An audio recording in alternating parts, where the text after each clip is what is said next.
Olá, pessoas! Vocês estão ouvindo Duda Mas? Sou Marcel Graldini e hoje nós vamos continuar com o nosso especial de visão sistêmica. Porque a gente usou muito a analogia da montanha até agora, mas vamos lembrar que, né, para a visão sistêmica é olhar lá no alto, porque daí tudo ganha contexto. E os caminhos vão aparecendo, que aqueles quando a gente está muito em cima, muito perto, a gente nem vê. Os riscos também ficam mais claros.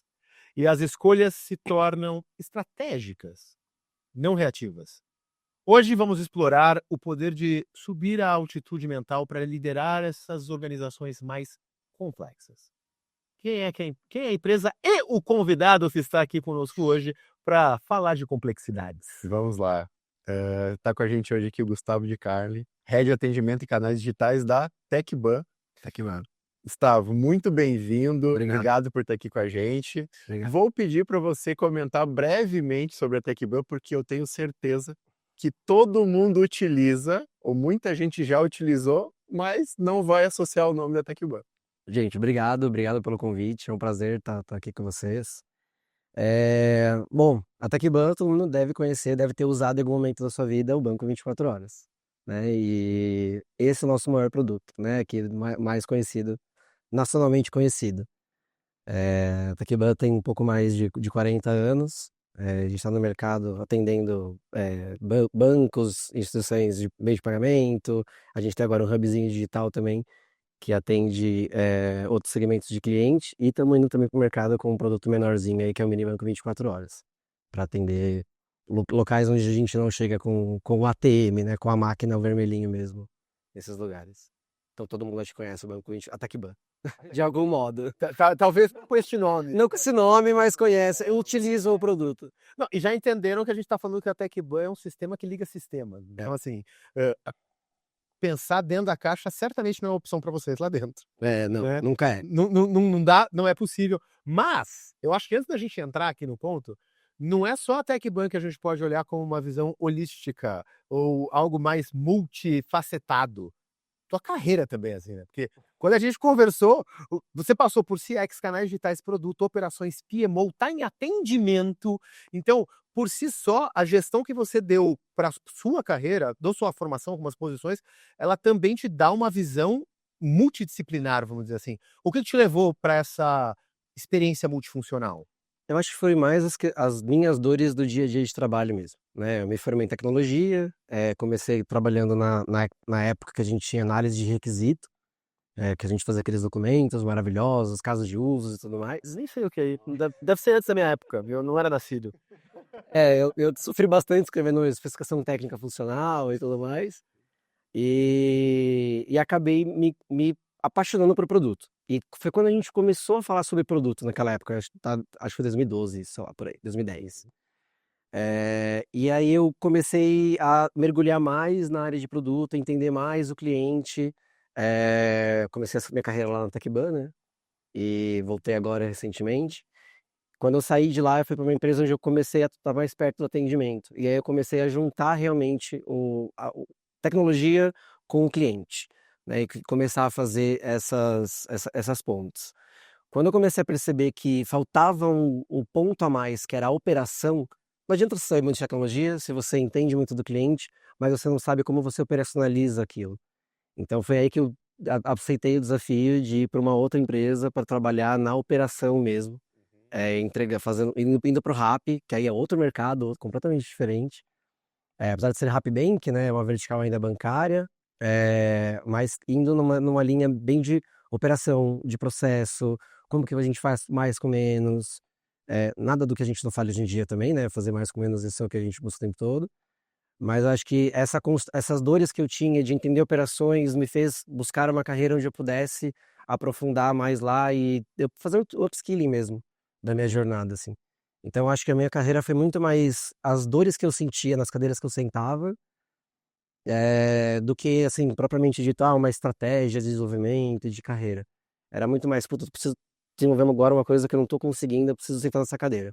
Vou fazer uns cursos, aprender alguma coisa, ou ver se eu consigo fazer uma migração. E aí fui pingando, até agora com atendimento, né? Na Claro já tinha atendimento já na minha estrutura, no Rappi também já tinha atendimento, então eu já venho numa toada já de tecnologia, produto e atendimento, um pouco pingando ali nessas 3 áreas. Você passou por diversas áreas diferentes, né? Qual que você vê que são os principais desafios dos líderes, né, para fazer essa conexão entre essas diferentes áreas? Quando a gente principalmente quando a gente fala de pensamento sistêmico, né, e tudo mais, acho que ter objetividade, e focar no resultado e dar esse mesmo tom para o time, né. Eu acho que a gente vive num mundo multi-multi, né, então a gente está aqui, você tá trabalhando, né, você tá no celular, você tá no WhatsApp, pinga Teams e não sei o quê, você tem várias coisas que te atrapalham ao longo do dia, então acho que o foco é o principal, acho que o principal ponto que a gente como liderança precisa ter, tanto para o time, né, foco, clareza, objetividade, quanto também para o nosso dia a dia, né, porque senão a gente é engolido pelas agendas que a gente tem infinitas.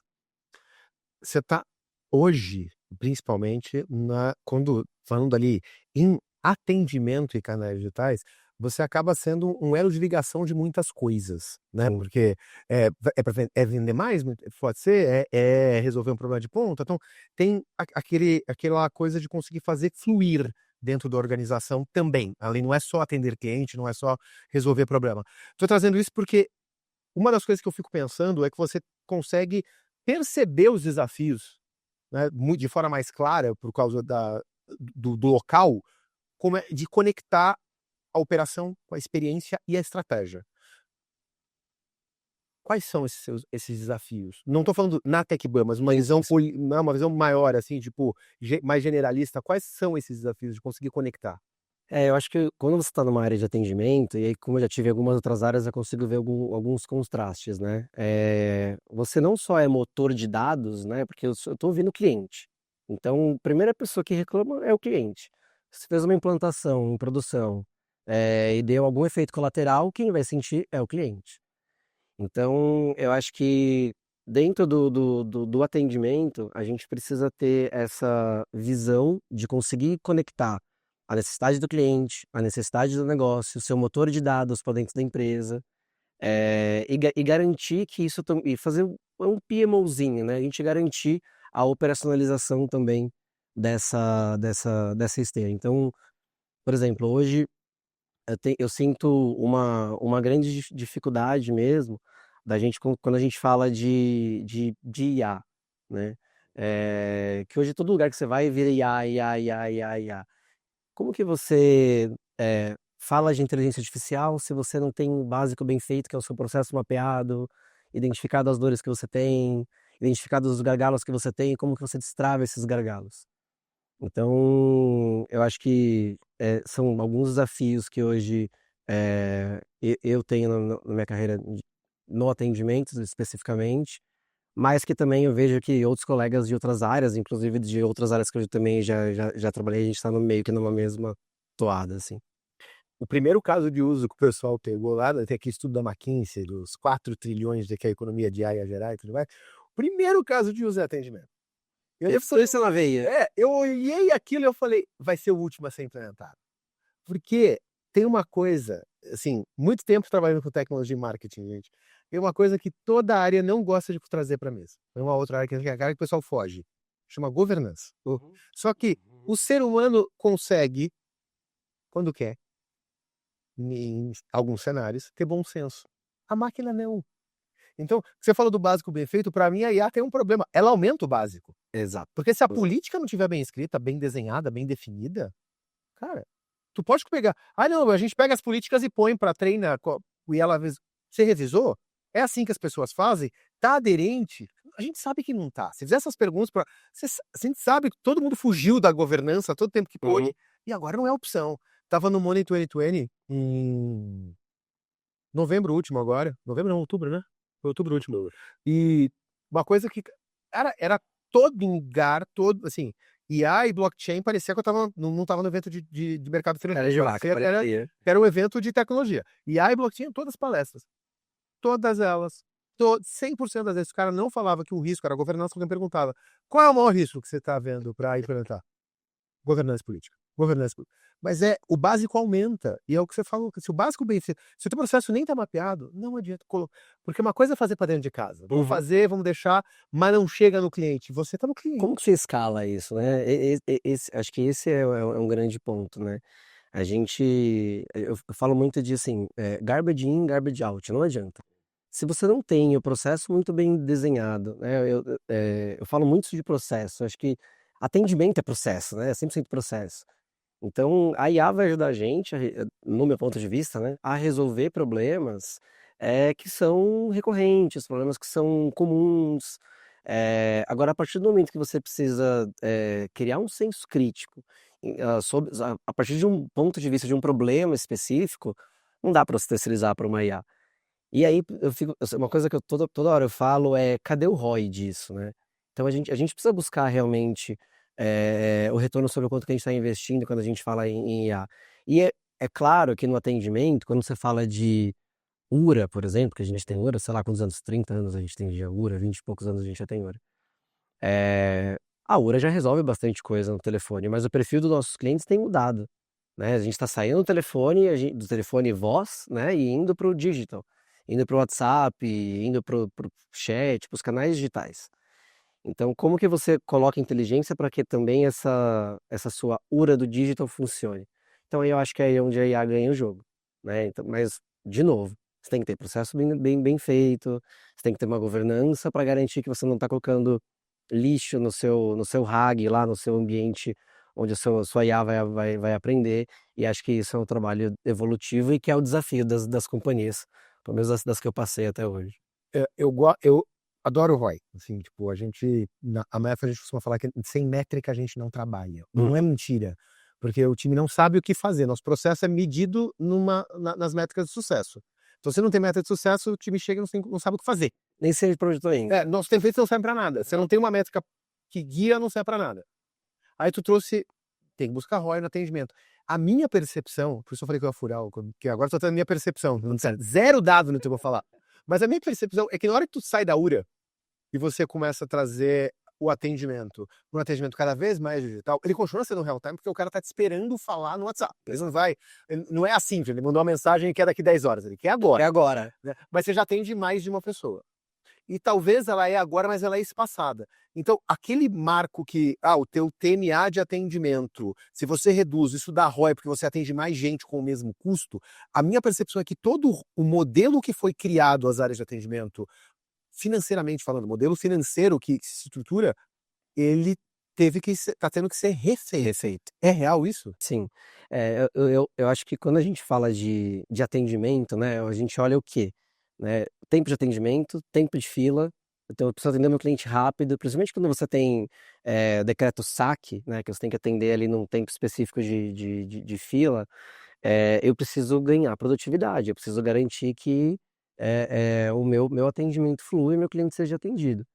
Então, imagina num cenário onde você tem um incidente, por exemplo. Como que você consegue atender numa dimensão de time fixo, né, um evento atípico? Uma coisa é você fazer o que a gente chama de WFM, né, você fazer lá o planejamento da operação, considerando o seu tempo normal de pressão de trabalho de dia a dia. Agora, quando você tem algum evento que é atípico e você não estava prevendo, como que você faz e absorve e consegue atender esse cliente? Então, eu acho que nesse lugar é onde a gente consegue usar bastante IA. Porque senão eu teria que aumentar mais o meu time, aumentar as PAs daquele momento. Normalmente os call centers têm um buffer, né? Tem o over, que eles chamam, que é você ter ali algumas pessoas além do que a sua operação já precisa, em caso de um incidente, algum problema. Mas se for numa empresa a nível nacional, que você tem um incidente que esbarra nacional, como que você tem uma operação lá com 30 pessoas esperando ter um incidente, né? Não dá, não dá, é inviável. Então eu acho que a minha estratégia, inclusive, é como que a gente dá mais inteligência para a URA, como a gente dá mais inteligência para o chatbot, para a gente garantir que todo o seu problema está sendo resolvido no primeiro nível, no first call mesmo, né? Qual que é a nossa taxa de first call resolution? Hoje, para mim, essa é a minha métrica de sucesso, assim. Quando eu olho, eu falo, eu preciso aumentar esse número em X%. Eu aumentando esse número de X%, eu vou ter impacto diretamente no meu SES, né, no esforço que o cliente percebe para poder resolver o problema, e no CSAT, né? O cliente está ali sendo autosservido e ele resolveu sem ter necessidade de falar com o humano. Então, para mim, esse é o melhor cenário quando a gente fala de colocar IA dentro do atendimento. Vamos voltar, Fred? Vamos voltar. Senão a gente vai embalar na IA, e aí vai furar o episódio. Mas é verdade, aí nós vamos embalar na IA e aí nós vamos ficar só nisso, né? Por incrível que pareça, a gente tá falando pouco disso hoje. Bom, a gente falou bastante de governança, né? Questão de processos. O que significa em visão sistêmica, né? Você conseguir conciliar os interesses, né, de diversos stakeholders, porque você não olha só para a sua área de atendimento, tem outras áreas que você precisa conversar, que você precisa ter interação. E dentro de visão sistêmica, como que você vê para conciliar esses interesses, né, desses diferentes stakeholders? Eu faço um deparo com visão sistêmica, com pensamento de produto, né? Que é como você consegue entregar valor para o cliente, entregar valor para a companhia, de algo que é possível ser feito. Então eu acho que esses 3 pilares são os mais importantes para a gente conseguir falar de visão Valor para o sistêmica. cliente, valor para a companhia E operacionalização, Ah. né? Porque não adianta você olhar e falar assim, não, isso aqui para mim como empresa putz, vai me trazer um retorno, tô comprado com essa ideia. Meu cliente também, ele vai pagar por isso, ele tem uma dor que eu vou resolver com ele. você não consegue fazer de verdade. Mas como é que eu vou fazer aquilo? Entendi. Como que eu operacionalizo aquilo, né? Porque aí você não vira aquele sonho, né? Todo mundo tá vivendo de sonho. Eu tô aqui como empresa, te vendendo um sonho, você é cliente, vai comprar meu sonho, aí o comercial vende, como que a operação depois operacionaliza, como que depois a gente entrega aquilo. Então tem tudo, eu acho que estar amarrado nesses três pontos, nesses 3 pilares, é crucial para a gente conseguir desenvolver um negócio, não é nem um produto, é um negócio, né? Você garantir esses três pilares. Então, em produtos a gente faz o discover, né? Você vai lá fazer pesquisa, olhar dados, ver mercado, ver lá TAM, SAM e tudo mais. E eu acho que esse é o melhor caminho que a gente tem para desenvolver um negócio, né? E no atendimento a gente faz a mesma coisa. Tô passando agora por uma fase de transformação enorme e eu também tô medindo esses 3 pilares a todo momento. Como que eu garanto que nenhuma implantação que eu faça não impacte negativamente a experiência do meu cliente, né? Hoje a gente fala muito de experiência humanizada.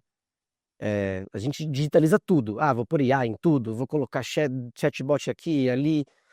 Mas e cadê o humano, né? Porque no fim do dia é um humano falando no chat, no WhatsApp ou no telefone. Então eu falo assim, nosso atendimento, se o cliente quiser falar com a gente vai estar disponível para falar com ele. Eu não quero que fique assim, diz que 1, diz que 2, nunca você consegue achar o botão para falar com o humano. E no bot é a mesma coisa. Então acho que pesar esses 3 pilares para mim é crucial para ter esse pensamento sistêmico objetivo, orientado sempre no resultado e companhia. Quando tu olha que nesse caso, muitas vezes é o cliente do teu cliente, que tem que tem um stakeholder importante que é humano. Esse cara, a depender do tipo de problema, ele mal sabe explicar, ele tá sem tempo, ele tá angustiado. Empatia a máquina não tem. Não tem. E aí você tem que colocar um humano, é a hora que tu tá falando, não, cara, eu não posso ignorar, só pra gente voltar aqui e fazer o link que a gente fez no começo do programa, né? Eu não posso ignorar esse requisito, porque talvez ajude em alguma outra indicador. Ele é muito importante, mesmo esse stakeholder não estando na mesa para conversar com a gente. Então essa é amarrar tudo isso, mas garantir que a operação flua, porque senão não adianta, porque ela não vai fluir. É mais ou menos por aí? E eu acho que quando a gente fala de stakeholders distintos, né, é importante também quando você tem um cenário, né, do B2B2C, né, como que o seu B2C funciona.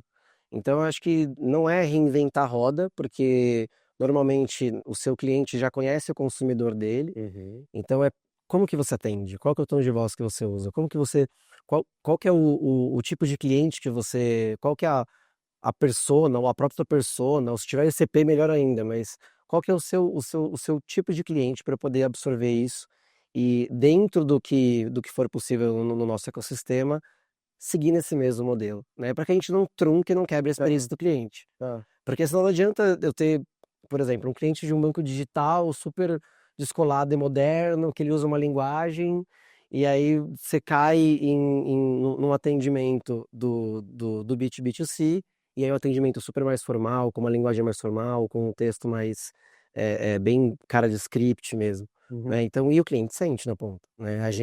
Todos nós somos Acostumado clientes. contra a realidade. Exato, exato. Mas talvez tenha lugar. Porque eu acho que isso é interessante do teu negócio, porque vocês são sempre core business. Né? Você se olha no qualquer banco, né, instituição que contratar a TecBan está usando ela, e qualquer dos produtos que vocês têm hoje, está usando vocês na cadeia de valor principal, né, que é a de fornecer serviços financeiros, não é? Sim.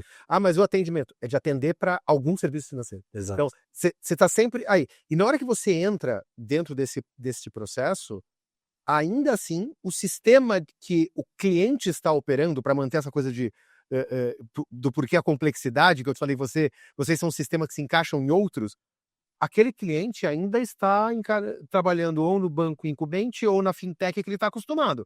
Mas, de repente, ele ligou e quem atendeu foi vocês. Então, a percepção desse cara tem que ser transparente. Tem que ser Então, transparente. vocês, por si só, têm produtos que tornam vocês complexos, mas vocês têm que se adaptar à complexidade de cada cliente, à especificidade de cada cliente. Sim. A minha pergunta é, qual é? Você deu a parte formal. ICP, tom de voz. Se dá esse book só, eu sei que não vai funcionar. É. Quais são os itens não formais para garantir que exista fluidez, sabe? Além do o dado tem que entrar esse dado e vir até aqui. Porque tem que ser fluido. O que você faz para manter fluidos? Tem que ser Você fluido. pode falar também, tá? Não, Tem claro, que- claro. Tem que ser fluido e tem que ser escalável. Tá.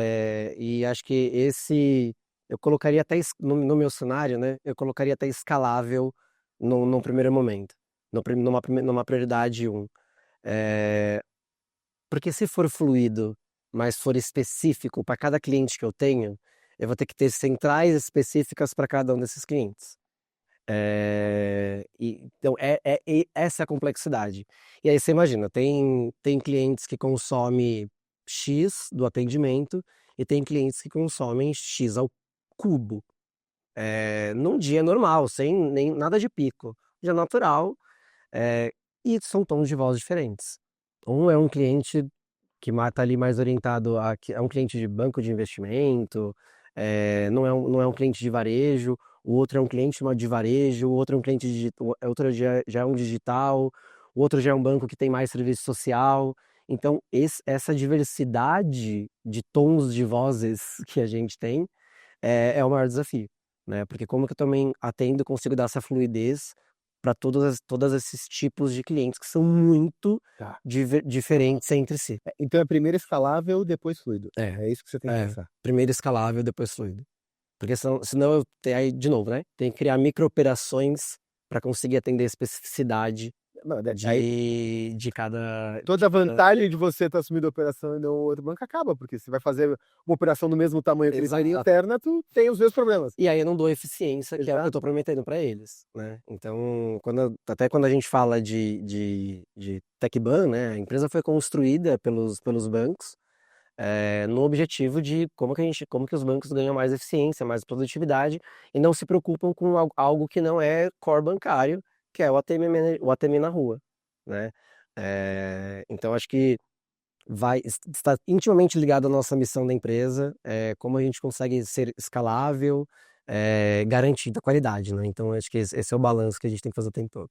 A gente está falando, até agora a gente falou um pouco de tecnologia, né? A gente está falando muito de cultura, de processo, né? De coisas que não envolvem diretamente tecnologia, na sua essência. O que você vê que são os maiores desafios, né? Para que esse pensamento sistêmico ele esteja presente nas organizações? Cultura e pessoas. Eu acho que esse é o maior desafio, porque não adianta a gente falar, nós somos ágeis, estamos no hype, e isso não é compreendido pela diretoria, pelo board da empresa. Que tem que entender que quando você está falando de agilidade, você está dizendo de cultura de experimentação. Então você vai ter ali um FII que você vai ter que investir e entender que talvez aquele investimento não vai ser um investimento, né? Você vai usar aquilo para você aprender com o que você errou e encontrar o caminho certo, né? Então não é uma matemática igual a gente tinha antigamente, né? Que a gente fazia lá o planejamento do ano, os projetos do ano, o que a gente ia fazer o ano inteiro, qual que era o nosso orçamento do ano. E assim, gente, um ano, pelo amor de Deus, a gente teve pandemia pouco tempo atrás, que em março todo mundo ficou em casa. Ninguém estava esperando, né? Como você fez seu orçamento em 2019 para 2020? Você colocou lá, vai ter pandemia, o pessoal vai ficar em casa, não dá, né? Então, assim, eu acho que esse formato que a gente vem tendo de gestão, e de alta gestão, inclusive, é onde eu acho que a gente vai ganhar o jogo. A gente entender que as coisas não são tão rígidas. Eu acho que a gente sempre soube, mas a nossa, de novo, nossa governança, o nosso modelo mental, né, de É comando e acreditar controle. que a gente vai funcionar no sim, senhor, não, senhor. Aham. E acho que isso tem mudado, né? Tem mudado bastante. Mas eu acho que tem uma coisa que eu ainda percebo incentivos mercadológicos. Tô escolhendo bem as palavras para não ficar claro de quem eu quero falar mal.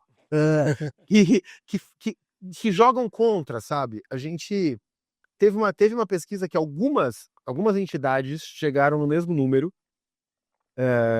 de 95% dos projetos de TI fracassam. Não dão resultado. Projetos de IA. Bom, primeiro que eu abri as pesquisas, né? Uma delas tinha analisado 300 projetos. A gente fala que globalmente tudo que foi investido em TI, que é da casa de centenas de bilhões, fracassou. Porque você olhou 300, né, assim, eu sou formado em exatas, assim, a tua estatística tá errada, assim, a gente sai daí. Mas não é nem por isso. É porque daí você pega desse mesmo instituto e vai atrás de pesquisas que ele fez sobre transformação digital, 80 fracassaram. Aí tu vai atrás de Guerreiro do pesquisa. Apocalipse, Você vai atrás, quando começou a falar de cloud, 90 fracassavam. Quando começou a falar de Big Data, nossa, 85. E esses números não estão chutados, não, era isso mesmo. E aí tu olha, tudo pequeno. Por quê? Porque isso vendia. E aí isso dá medo. E eu acho que eles fazem um desserviço, mesmo se colocando como ambiente, se gostam de falar. Porque assim, a primeira coisa que eu olho para uma pesquisa dessa e eu pergunto é, o que é sucesso? Porque né, hoje nós temos uma plataforma de IA na rua, que já está aderente a boa parte do ISO 42001, que já tem bastante. Ela é uma plataforma de governança first, porque era a dor que a gente sentia que nossos clientes tiveram na transformação digital e sabia que não ia ter opção. Legal. Se eu falar que hoje ela está funcional na rua, com vendas, com operações nossas que a gente já está realizando, hoje ela é um sucesso. E eu vou falar então que o investimento todo que eu fiz em 2023 eu joguei fora? Não, foi a experimentação com IA que a gente começou a fazer em 23 que te trouxe até aqui. que me trouxe até aqui. E muito do que a gente fez foi realmente jogado fora. Por quê? Porque a gente estava aprendendo. Exato. Agora, quando Exatamente. essas empresas estão aprendendo, Aham. tu vai querer aprender algo que é um novo paradigma sem pôr a mão na massa? A cultura do experimento, né? Eu acho que não adianta. A gente só eu falo muito isso. Só erra quem faz. Você só vai aprender se você pôr a mão na massa. Não adianta. Não tem mais do que você tirar. Você precisa ir lá, testar, experimentar. Óbvio, a gente faz discovery acreditando que você vai mitigar risco de viabilidade, risco de feasibility. Mas e na rua? Quando você for pra rua, for pro game mesmo, é lá que você vai descobrir. Porque aí, quando você joga na rua, você descobre nuances que no Discovery, lá em 2023, talvez você não tivesse pensado. Óbvio. Porque como é que você Sim. pensa? Nós somos em quantos? 200 milhões de habitantes no Brasil. Dependendo da sua fatia que você pega lá do seu produto, você jura mesmo, é bem prepotência nossa acreditar que a gente conseguiu pensar em cada particularidade, de cada necessidade, de cada dor possível, de cada cliente. É Claro impossível. que não. E quando você fala de uma tecnologia que está mudando paradigma, é só voltar e falar, alguém aprendeu a usar o iPhone lendo o manual? Ninguém nunca abriu o manual. Exato. Sim, as pessoas aprenderam usando, porque era uma tecnologia que mudava tudo. E nunca no roadmap do smartphone esteve o WhatsApp. Só que no Brasil você pode derrubar tudo. Você pode derrubar o Globo, que ninguém percebe. Mas Derruba o pelo WhatsApp. WhatsApp. Então, Não vende sem WhatsApp. imagina, tem negócio inteiro que sem WhatsApp não Inteiro, vende. é. Os dias lá que houve queda do Cloudflare teve impacto no PIB, cara. Sim. É assim, É bizarro, é né? bizarro. Para o WhatsApp, para muita missão crítica aí de venda das empresas. Para, então, e ninguém mapeou isso. Eu acho que tem uma coisa de você falar que o pedaço que pode errar tá falhando, eu acho um desserviço, e tem muita gente que publicou notícias com isso, e aí volta naquele ponto que tu falou, que começa a dar medo. Eu não vou investir nisso não, porque tá vendo, ó, não dá retorno. Uhum. E aí quem continuou vai fazer os caras que leram esse tipo de coisa e teve esse incentivo externo, ficar para trás de um jeito que talvez não busque de novo. Porque, né, as coisas estão muito rápidas hoje. Dependeu quanto ficar para trás, já foi. Já foi. Às vezes até é irreversível, né? Se você perde, você perdeu. Assim, perdeu. Aí, quando você vai tentar retomar aquele momento perdido, você já tem N players, você já tem N soluções no mercado que já resolvem muito bem as dores desses clientes. Então, até como é que você vira diferencial, né? Já que você perdeu, mas você também quer ir atrás, Sim. né? Então, é difícil quando você está criando um business novo, ou um business novo nesse caso, né? É bem desafiador. Então, você tem que, eu falo, investir em inovação é um caminho que, depois que você entende que parte desse dinheiro não é que você vai jogar fora, você investiu em aprender, né? E eu vou aprender com o meu erro para eu encontrar o meu caminho ótimo. Mas eu acho difícil aqui, não sei, me corrijam se vocês acharem diferente. Você dá um tiro e acertar na primeira, assim, imagina, de cara. Eu nunca consegui isso na minha carreira até hoje, dar um tiro e falar, acertei. Você vai ver, vai se deparar com problemas que você nem imaginou que ia ter. Exato. Você nem cogitava. E tá tudo certo, faz parte Faz do parte do aprendizado. negócio. É. E quem por acaso pegou agora para falar, mas era divisão sistêmica, e vocês não entenderam que a gente está no assunto, é porque quando a gente está falando de um sistema, o que está fora impacta. E isso é uma coisa importante. Se você tentar olhar, fazer todas as pontes, tudo interno, tá tudo ali, e não entender que as forças externas também te impactam, eu acho que, e isso para mim é um ponto, de vez em quando as pessoas, não, eu tô aqui, eu consigo olhar o todo, mas tá olhando o todo só da janela para dentro, sabe? Ela tá deixando só o resto do mundo de fora. E não testar é exatamente isso, é deixar o resto do mundo de fora. E não tem jeito. Ou tu testa e começa a aprender com o resto do mundo, ou tu vai ficar para trás. Eu trabalhei algum tempo numa empresa e a gente tinha a prepotência de acreditar o que o cliente queria e o que o cliente precisava. E por muitos anos e por muito tempo, não é que era uma verdade, né? É que o negócio e o mercado favorecia. Mas a hora que você muda o perfil, muda o comportamento da massa e você não percebe isso como empresa, e você continua nesse papel de prepotência, é um espaço curtíssimo de tempo para você ver o seu negócio decaindo.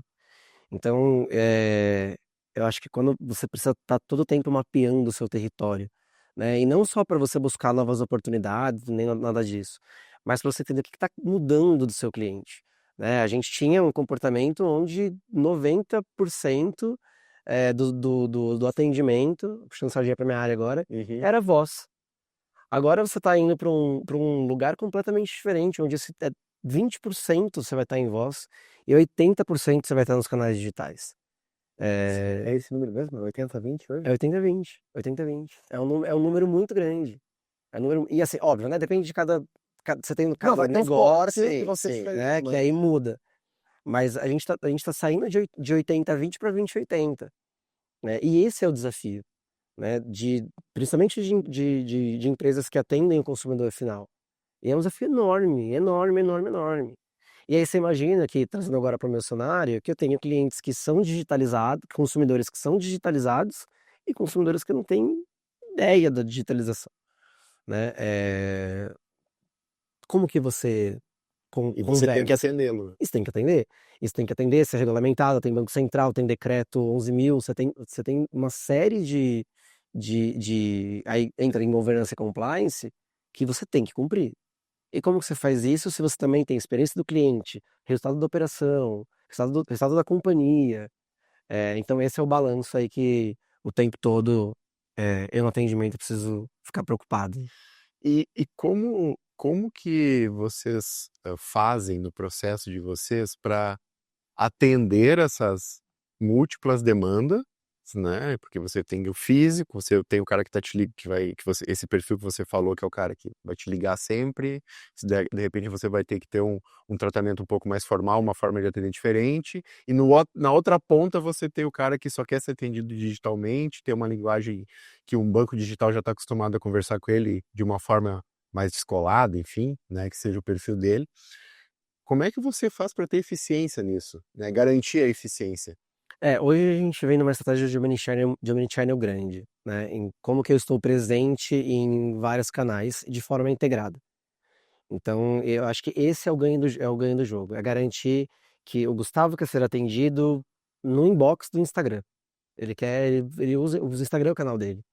Então, lá no Instagram é o que eu vou Não atender. tinha nem cogitado isso. É, imagina que a gente tem uma cartela grande de cliente. Já não era agitado essa possibilidade, olha só. Você tem contato com o meu banco, ó, deu um problema no Instagram. Eu não tinha pensado, A né? pessoa te manda um inbox, né? A gente da DaqBuddy recebe bastante mensagem nos nossos perfis do LinkedIn, a gente recebe, o pessoal manda mensagem lá no inbox, no próprio, da nossa própria página, aí dos canais todos, né? Facebook, no Twitter, no X, no Instagram. Então, como que você abraça e atende esse cliente e também garante sua governança? Né? Então você tem que ter uma plataforma omnichannel, você tem que ter um sistema que consiga fazer a integração desses canais todos, porque senão começa a segmentar. E aí eu não consigo tirar métrica, eu não consigo saber onde estão minhas dores, né? Se eu tenho um pool de atendimento lá sozinho no Instagram, um pool de atendimento sozinho no Facebook, e eles não conversando com os clientes que estão no teu telefone. Se de repente você é o cliente que foi no Instagram, mas você me ligou na minha central de atendimento, eu tenho que garantir que o seu registro está lá. Atendi ele no Instagram também. E agora na ligação. Então, acho que tecnologia, agora falando um pouco mais de tecnologia, eu acho que a tecnologia apoia bastante a gente nessa integração e deixar esse processo mais fluido. Esse é o teu jogo de hoje. Esse é o meu jogo de hoje. Qual é o teu jogo daqui 5 anos? Como a gente sustenta isso? Não, o que tu visualiza que vai ser atendimento daqui 5 anos?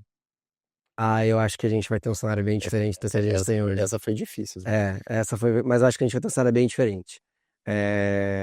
A gente, né, antes da gente começar aqui, estava falando sobre a dificuldade de você encontrar profissionais, né, para entrar no mercado. Quando a gente fala de call center, historicamente, você vem de pessoas que estão iniciando a carreira agora, né, acabaram de sair, ou estão do colégio, ou estão começando a faculdade. E, ok, acho que a gente ainda tem esse cenário, mas num médio espaço de tempo, hoje a gente tem nossos telefones, né, nossos celulares. A galera tá chegando no mercado de trabalho sem saber mexer no Word, PowerPoint, Windows, e tudo mais. Como que você, como empresa, consegue capturar esses talentos para dentro de casa? Então, acho que você vai ter um desafio, uma barreira de entrada já aí, né? Na própria contratação. Então, não sei a resposta para como que a gente vai resolver esse problema. Mas pensando na operação, eu acredito que cada vez mais, eu falo que a IA não vai tirar o trabalho das pessoas que estão hoje. Hoje, essas pessoas que estão aqui trabalhando, elas têm que se capacitarem para elas serem as pessoas que vão dar o drive para a IA. Eu acho que o pensamento é o contrário, né? Isso é uma coisa que eu falo bastante no meu time. Eu falo, a IA não vai tirar o trabalho de ninguém, muito pelo contrário. A ideia é que vocês que estão aí, que entendem o cliente, conhecem o negócio, sejam capazes de trabalhar com a IA para potencializar, para a gente ganhar mais, ter uma visão de longo prazo. Então, eu diria que, eu não vou falar um número, porque senão vai ser futurologia, é um grande chute, mas eu acho que a gente vai ter um momento muito mais onde o humano vai ser fallback apenas, e um apenas bem cheio de aspas, né? Porque quando eu falo fallback é na linha do o que só uma pessoa consegue fazer e não uma inteligência artificial, não uma máquina que vai ficar responsável por fazer aquilo, né? Quem vai apertar o botão e virar a chave quando você vai falar de uma bomba atômica? Vai ser uma IA ou vai ser um humano? Né? Então, acho que você terceirizaria esse trabalho para uma inteligência artificial? Eu concordo contigo, mas eu acho que eu tenho uma coisa assim, Se tem um IA do outro lado, eu podia ter a minha, sabe? Talvez tenha fallback dos dois lados. Manda a minha IA resolver com a IA de lá. Elas se atendem, resolve. Não resolveu, aí é humano, porque os processos pré-desenhados não vão resolver, né? Então talvez tenha. Mas eu acho interessante. Nós aqui, Gustavo, não sei se você já ouviu algum episódio, a gente costuma acabar perguntando qual é o seu KPI, que eu já perguntei, inclusive, teu KPI. Então, você vê que eu não ia fazer essa pergunta, mas eu já te perguntei. Eu falei, não. Eu não vou te liberar da pergunta, porque já era outra para acabar o podcast hoje. Nessa série, a gente tá buscando uma coisa que ficou meio claro. Meio claro que a liderança tem que atuar diferente. Porque um cenário em que aquela visão comando e controle de departamentos deixam de existir, aquela liderança do eu sei, faz o que eu não funciona mais. Então, essa liderança, e agora eu vou usar a palavra bonita que a gente usou, né? Essa liderança holística. Liderança holística. Holística. Aprendi uma palavra nova agora. Calma, fica bonito, né? Holística. Essa é do Guilherme, da Flash, a gente tá roubando a palavra dele. Essa liderança, como é que você resumiria ele? Se tivesse que colocar. Por que eu tô pedindo isso? Porque de vez em quando o pessoal tá ouvindo e fala, cara, eu não tô nesse lugar. Só que nomear eu acho poderoso. Então, daí ele consegue. Não, peraí, agora eu sei o que é esse lugar. Se você tivesse que resumir esse lugar dessa liderança que realmente consegue olhar para fora, consegue organizar o processo, as pessoas, como é que você definiria isso? Eu acho colaborativa, acho que uma liderança colaborativa é pensamento sistêmico, pensamento de produto. Acho que esse é o papel hoje de uma liderança. Cada vez mais, eu falo, você entra numa sala com o meu time e eu sou a pessoa mais inteligente dessa sala, a gente tem um grandíssimo problema. Porque, eu não vou saber as respostas para todas as perguntas, eu não vou ter todos os cenários, eu não vou ter todas as informações, eu só consigo falar aquilo baseado na minha bagagem, baseado no que eu já aprendi, no que eu aprendo, no que eu li, no que eu já trabalhei. Então eu acredito muito que e bem de encontro com as gerações que a gente vem, quem tá entrando agora no mercado de trabalho, eu acho que essa liderança colaborativa e não do comando e controle, né, e do foco no resultado. Gustavo, tô te cobrando aqui, esse é o nosso objetivo, esse é o nosso resultado, chegar nesse lugar. Agora o como, cara, é com você. Você que vai me dizer o como. Eu não vou te falar o como. Tô aqui para te apoiar, mas não para te dizer o que você tem que fazer. Tá com dúvida? Traz junto, a gente resolve junto, a gente faz, a gente constrói. Então acho que é sair um pouco da liderança do intocável, do Olimpo, né? Para ir para uma liderança de assim, cara, tô com você, a gente é um time só. Se isso aqui der ruim lá na frente, vai dar ruim para todo mundo. Se der bom, vai dar bom para todo mundo. E como que a gente aprende com isso? Então, criar os ritos, né? Rito de acompanhamento, fazer os one-on-ones de forma intencional. E não one-on-one para você bater status de atividade. Ah, meu projeto tal, tá assim, tá assado. Não, é assim, cara, começa a reunião de como tá a sua vida? Como tá a sua família, sua esposa, seu marido, seus filhos?